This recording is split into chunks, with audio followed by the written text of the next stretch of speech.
Friends, welcome to the MCC podcast, our kickoff episode. I'm Pastor Todd Chipman with Pastor Adam Anderson and Pastor Ellen Noble, connecting here today at the end of 2020. And this is an opportunity for us to look back at a year that was memorable and a year that gives opportunity for reflection. And the hope of these podcasts is to give flesh and bones to discipleship, fellowship, outreach, and prayer at MCC, our beliefs, our practices, and give an opportunity for various voices of the church to be heard. So I'm happy to connect today and take this time to think with the elders about 2020 and look back at the year that was. Hopefully this will be an encouragement for you. And we want to frame the year in light of the Lord's providence and looking ahead at 2021 a bit as well. So, brothers, welcome. Excited to be on the podcast with you here. Thank you. Good to be here. Yes, good to be here indeed. Well, 2020 is known for COVID, but there were a couple of months before COVID really impacted us at MCC or folks really in the Midwest. When we look back to January and February, what do you remember about ministry at MCC? What were we planning? When you think back to just church life, what was going on? We were in the midst of discipleship season when things panned out in the COVID, and we had to cancel our equipping hour. But I do recall teaching about teaching two fathers and teaching how the fruit of the Spirit relates to fatherhood. And we were in there about 6 weeks. And it was a blessing to do that. And all of a sudden, I felt like my air supply was cut. And we were out of it. And we couldn't meet. Fortunately, and I'm very thankful for this, we were able to finish. And I appreciate the foresight by the whole group here that we decided to not worry about outreach, but just to finish the discipleship that we had begun. So we were able to put a good end to it. Yes, we had those classes for men and women on parenting issues, and then we had another one in Upper Room Discourse. Those were our adult Sunday school equipping hour classes, and those were going strong. Pastor Adam, how about you? What do you remember January, February MCC? Yeah, I was, what I reflect on, what I remember, it was just a depth of fellowship that I think was going on that was very good. We were able to actually conclude prayer season in January where we would have like our leaders prayer retreat. That went very well. And then being able to actually be out at a restaurant together, just like normal. And I thought that was very good. My wife's involvement, that class for parents was much of my own wife's, that was her thinking. That was the fruit of her own love for the church and things like that. And so that was very encouraging for the early part of the year. So yeah, it was very good. And it seemed like there was just such a high note at the beginning of the year. And then it just went downhill after that, sadly, but it was a high note. And we had planned missions trips, and the Lord had provided in February a generous offering, and we had four missions trips. We had a surplus in the budget, so we were ready to go. We had 2 trips planned, and one of those had sort of materialized in a partial form to Indonesia. And we had a couple of our members headed out right when all of this was happening. And I just took some time today in preparation for our time together here on the air to just look over our church email list and see how I think that week set a record for how many emails got sent out, because it was like every few hours we were updating folks on where they were and what was going on, because there was also the time that we were having to begin to change what worship looked like on Sunday and if we could even meet. And such a crazy time that was going on there. And I just remember us talking on the phone several times and texting and how are we going to work all this and what's going to happen. but especially being concerned for some of our members who are overseas, and the Lord's providence in getting them out of that country when they were there and getting them back to the United States and back to their homes. And then they had to quarantine, which they didn't really think of they'd have to do. And just all of that was going on at that time. Well, the lockdown happens. What was, Pastor Allen, your first reaction when the lockdown happened and we were forced to go to just via technology worship gathering? First reaction. This is interesting. Was my first thought. And we got into the Facebook and the little camera that was used to record and to send it out, and it was great in that we were able to maintain a full service schedule. I mean, a full complement of what we normally do in service, so we could participate that way. Pastor Adam, how about you from the perspective of leading the chorale? Now we have to make this shift. What did it involve for you? In terms of just participation of folks in the chorale, it didn't change much, but the thing about being in a corporate gathering is there is something to having live bodies in front of you instead of where you literally become the focus because you're the one on camera. That's all that's seen. You don't have folks around you singing, and you don't hear the other voices and reaction and things like that from folks out in the congregation. And so it's it seemed kind of empty, just literally, because it was, but it was empty in the sense that just no fellowship. So you could really feel it. You could really feel the lack of involvement, the lack of participation, as much as we were able to do well for a live stream. That it was you could tell, and it really brought it kind of made a fine point on the importance of church gatherings and I think just the necessity of church attendance.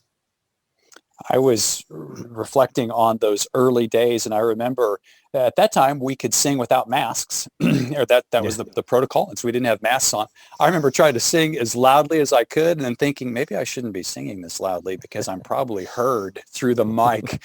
I remember I just appreciated so much your leadership, the enthusiasm of the chorale, because they looked like they were singing to a room full of people, and there's no one. There were people, just myself, maybe one or two people running technology. And I just remember thinking, let's try to pull this together and do what we can and work on the fly, and you leading in that. And we had various iterations of if we would do it live, if we would pre-record it, and people had to adjust their schedules. The number of folks running around making technology work so that we could have lyrics on the slides that would be sent out, or lyrics that would come up on the Facebook Live feed, and bringing all that together. There were so many men who were just working those avenues and using their gifting. That was a rich blessing, but none of the gifted service that we all get to enjoy, whoever was preaching, whoever's leading the chorale, the tech folks, none of us, despite using our giftings, none of us felt fulfilled. I think we all had a sense of lack afterward. Yes, but it didn't appear that way. It appeared, the way you guys did it appeared as though normalcy. It was normal. Yes, and I remember I'd go back and watch, and I saw that, but it was just the Lord's. It's just the year of irony. How it appeared one way, but boy, the other. And I remember a few times leaving church on Sunday after we just would record, or we would do the live stream, and folks would leave, and I'd hang out a little bit, just piddle in my office for a minute and leave, and just seeing the parking lot empty, I just really had some depression at times, just very down. I didn't realize how much of my wiring I think as a person over the years has become seeing other people interact with one another. And pastoral leadership is not necessarily me talking with people, but me seeing people talk with others. And what they're talking, I don't know what they're talking about, but I can imagine they're connecting about this idea or that one, or, oh, those people normally don't chat, but look, oh, and look, there are two generations talking. That's great. Mm-hmm. And, I didn't get to see that. And so it was a difficult time for us.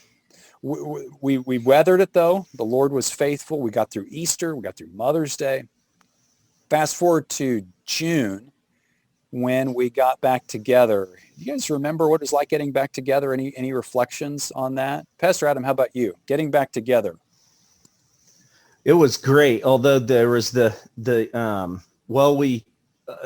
were able to meet, but it was the social distance stuff and the limited number in the sanctuary. That was, if I'm remembering that correctly, and that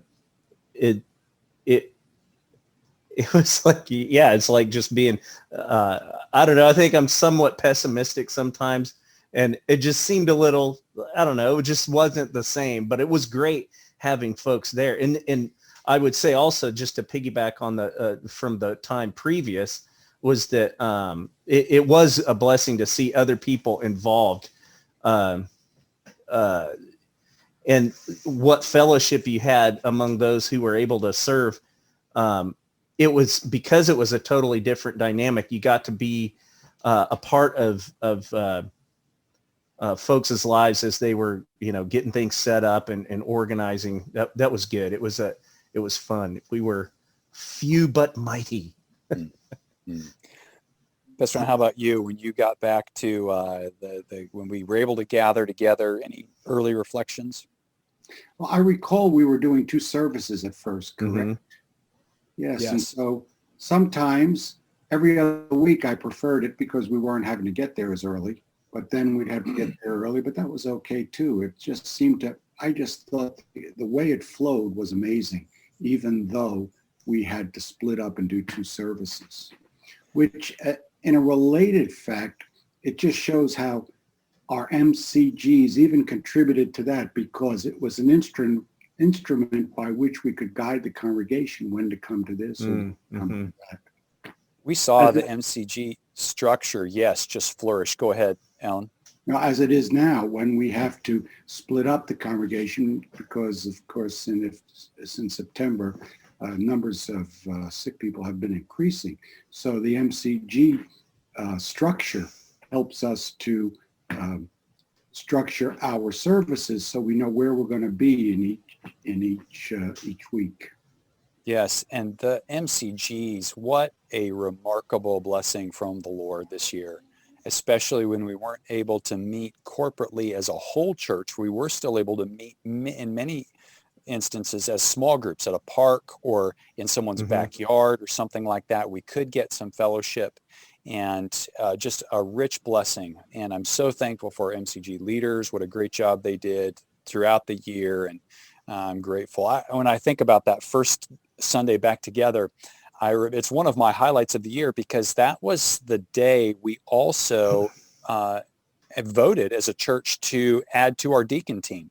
We added a gentleman who'd done a deacon internship, and he was supposed to be voted on much earlier in the year, but we weren't able to because we weren't able to meet, and didn't want to vote with an electronic fashion. We wanted to do it in person, and so we got that taken care of, and we're able to follow our church structure. I think that was a rich time for many folks in our church. And then we launched through the summer, and again, meeting in a couple of different fashions, a couple of different gatherings on Sunday, and progressing on, and able to, I think, enjoy ministry in the summer as much as we could, though we had to have distance and masks and all of that. And we've had different structural changes for Sundays along the way, as we do currently now. We have an overflow, and hopefully this won't have to change again, but we just think back to how many changes we've had to make throughout the year to accommodate guidelines that we want to follow, and just rich blessing. So we've reflected a little bit. Now let me ask each of you, high-low for MCC for the year, just in your view, or for you as a leader, high-low. Adam, what do you think, high-low? A couple of things high. There was partly because of the pandemic, we have some people that are gifted and experienced with technology and things like that, and being able to produce an overflow situation for now that we are able to gather. That was high, as well as a high point was being able to have our missions conference. That was great to be able to do. And of course, this involved a gathering of people. Was very good. And just seeing so many answers to prayer that in the midst of all of that. And then I guess a couple of lows would be, just not being able to do some things. I don't want to steal Pastor Allen's thunder, but like not being able to do a cantata, and then not being able to do like what we had before with not the cantata, but Music Fest. We had thought about doing Music Fest, and when we don't do them every year, haven't done them every year, but we did last year, and we were looking forward to something this time, but that didn't materialize and stuff. So that was a low point, couple low points there. Alan, how about you? Yeah, definitely the lowest point was probably not being able to do that cantata this year, even though the backup plan didn't work quite the way we hoped it would. It worked, and I mean, it didn't work, but it worked. We just worked through it and not had it. Now that's the way 2020 was. It didn't work, but it worked. Yeah, right. Yeah, That's the whole year. It didn't really work, but it worked. yeah.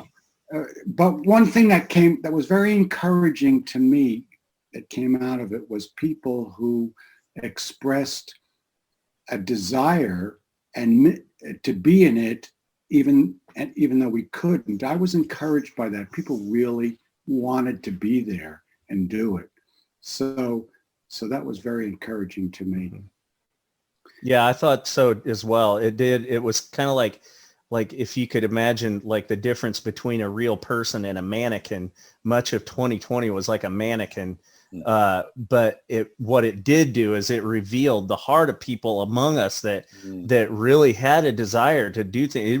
It brought to the surface what folks wanted to do that maybe weren't able or wouldn't have been able to do or haven't been able to do to a full capacity or something. So we made it work, but it was almost like we had to be like the A team stuck out in the middle of a field and putting together a tank or something with a accidental acetylene torch and duct tape and a toothpick. Yep. We saw the Lord's providence in so many ways, with technology and adjustments of schedule and meeting and flexibility, and the Lord's provision. There are so many churches that mid-March were thinking we may not be able to make our budget, let alone this year, next month. If the economy tanks the way the predictors were saying, then we are not going to have an income. And what are we going to do with missions? We're going to do with salaries. Are we going to have to make some serious austerity measures? And among my highlights are that we did not. The Lord provided in such generous terms that we are ending the year ahead, substantially ahead. We've been able to give to missions bonuses multiple times, as well as Strong Lottie Moon offerings so far, and just a number of ways that the Lord has provided is, I think, remarkable. I've talked with many pastors the same, that the Lord has just been so generous, and I'm very grateful for that. Another highlight for me is, Pastor Adam, along with you, the missions conference. Such a rich time to have folks together, and now we have another one of ours. We're sending off to Southeast Asia now, and looking forward to the strong missions partnerships that we can continue to enjoy. I think another high for me was the role of our church covenant.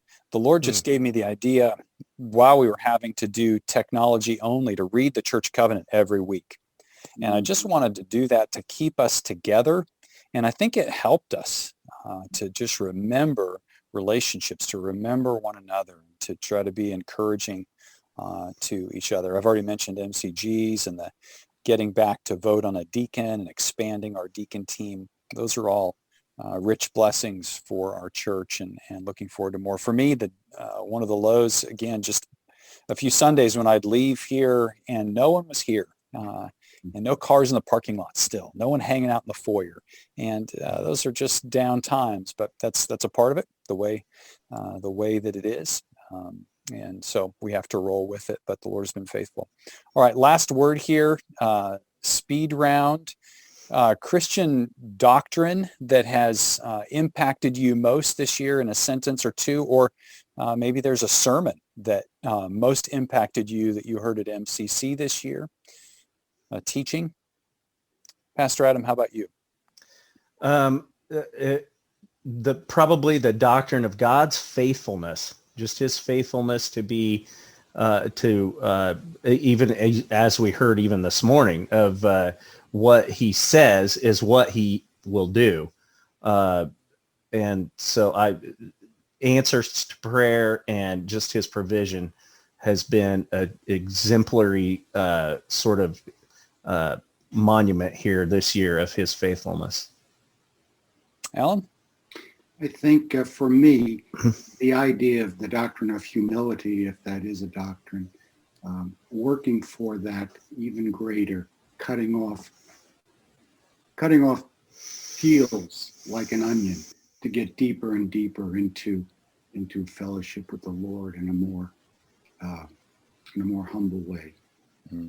Not seeking it all my own agenda or what I want. And I really have really appreciated for myself being able to see that and see the need for it and to work in that direction. Amen. I think for me, I'll just go sermons. And Alan, it was yours when you preached for me on such short notice. I didn't have COVID. I thought I might. I had to go get a test. Woke up one Saturday morning just feeling miserably ill, just out of the blue.